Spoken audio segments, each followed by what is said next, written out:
When we know about bankruptcy today, you're seeing in all the newspapers, so many different organizations going bankrupt, people declaring their bankruptcy.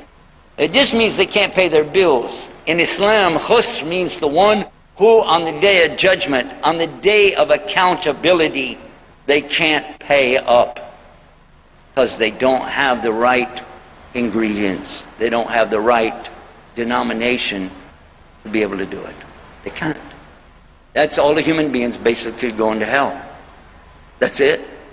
Then a beautiful word comes. Illa ladina. Except for those who have iman, the correct kind of iman, in Allah, as one and only one.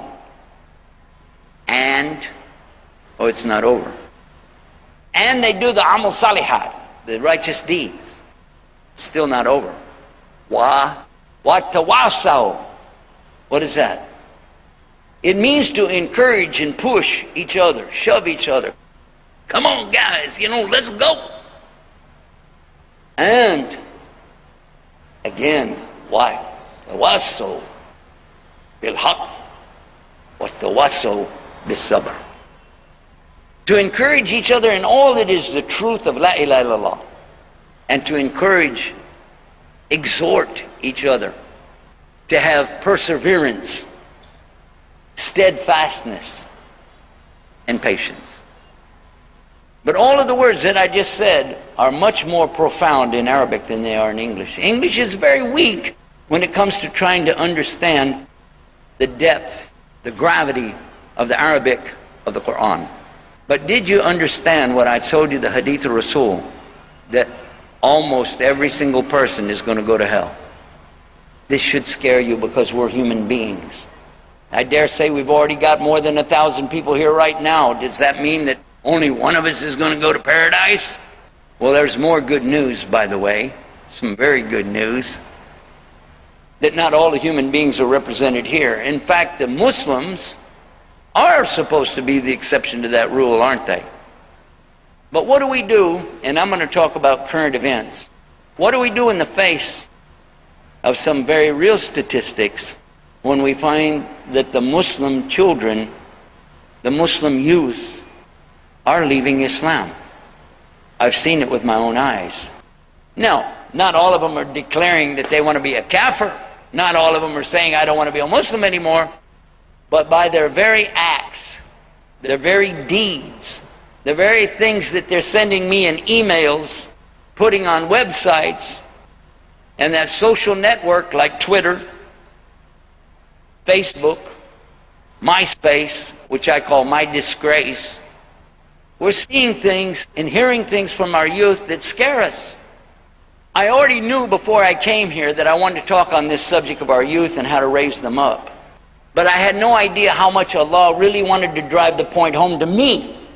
The person who was supposed to take me to the airport didn't show up. They didn't come. So I asked my wife if she would take me to the airport. It's a long drive, but she said, yeah, let's go. We loaded up the old van and got ready to go out. And just as I was backing out of the driveway, a car pulled up, a van. So I thought maybe this is the people who are supposed to take me. I don't know what their car looks like. Then somebody got out, salam alaikum, wa alaikum salam. I said, are you the one supposed to take me? He said, take you where? I said, to the airport. He said, you need to go to the airport? I said, no, it's okay. My wife will take me. No. He says, I'll take you. All right. So I get in the van with him. We loaded up the stuff. He said, I came all the way over here to talk to you. It's an emergency. I don't know what to do. I don't know where to turn. I need help. And you're the only one that can help me. And I told him, if I'm the only one that can help you, you really do have a problem. What is it? He said, it's my children. And I wish that he was the only one who ever said it, but he's not. It's happening again and again and again and again. A sister comes and tells me about her brother. A brother tells me about his sister. The siblings telling about each other. Uncles, aunts, cousins, all contacting me with emails, phone calls. They're asking, help me, help us. But the problem is, they're coming to me just after the person has already left Islam. Just after the person has already gone to jail for drugs. just after somebody is diagnosed with some kind of terminal disease that they got by doing whatever. In other words, they're coming and it's too late. And this was the same case. When the brother's telling me, my kids, I put them in the university, and now they're questioning Islam, they're this, they're that, so and so. And I said, when did you first think about this? He said, I've been too busy. Akhi, you know, I've got to take care of this and that. I have my job, I have my part-time job, a business I'm trying to start. I don't have time. So what will you tell Allah on the Day of Judgment about the way you raised your kids? Huh? This is serious. Some of you are young, you're not even married yet, planning on getting married, or you're just recently married, going to start your family. Some of you have some children at home, little guys. But the fact is, if you don't start thinking about it right this minute, my question is going to be, when are you going to think about it? Is it going to be after you look up and see your child in this condition? Whether they're on drugs, in jail, or left Islam, all of these things, that's when it's too late. Now ordinarily you see me with the children on TV and we're playing and having fun and talking about Islam. But this is a time for me to be serious with you about those children, because I can't sit with all of them. I wish I could.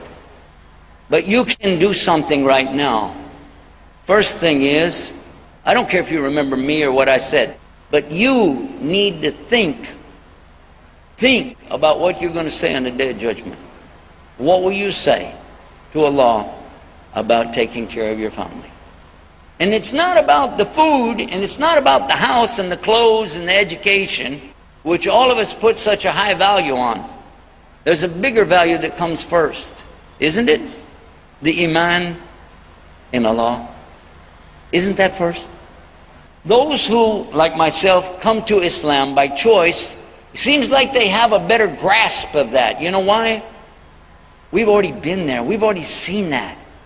We know what it's all about, and we know what it doesn't do. We want to encourage ourselves, all of us, to make use of this time while we still have it.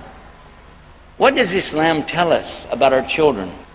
A hadith of the Prophet ﷺ has had such an impact that we've used it in many ways, usually when we talk about dawah. But actually, the hadith wasn't about dawah, it was about how to raise your children. The Prophet ﷺ used the word in Arabic called fitra. Now you know which hadith I'm going to tell you, don't you? The Prophet ﷺ said every child is born on the fitra of al-Islam. But it is their parents who will raise them up to be a Christian, a Jew, a fire worshiper. Whatever they become, it's going to be really by the way they were raised up.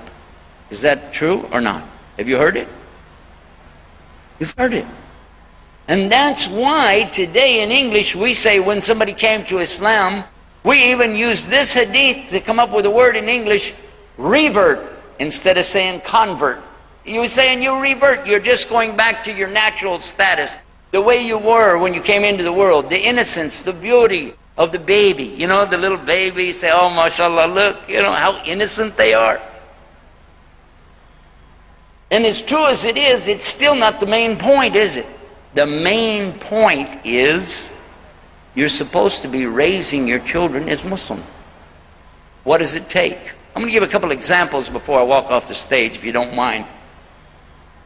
One example happened a number of years ago when one of our brothers from an Arab country, and by the way, he told me clearly to use his story for other people. I want you to know that. This is how much it had an impact. Anyway, I met him. He came to our masjid back when I used to have a mosque in Texas. And he said, oh, I'm meeting you today. This is very exciting to meet you and to also tell you some good news, some other exciting good news today. I said, okay, what is it?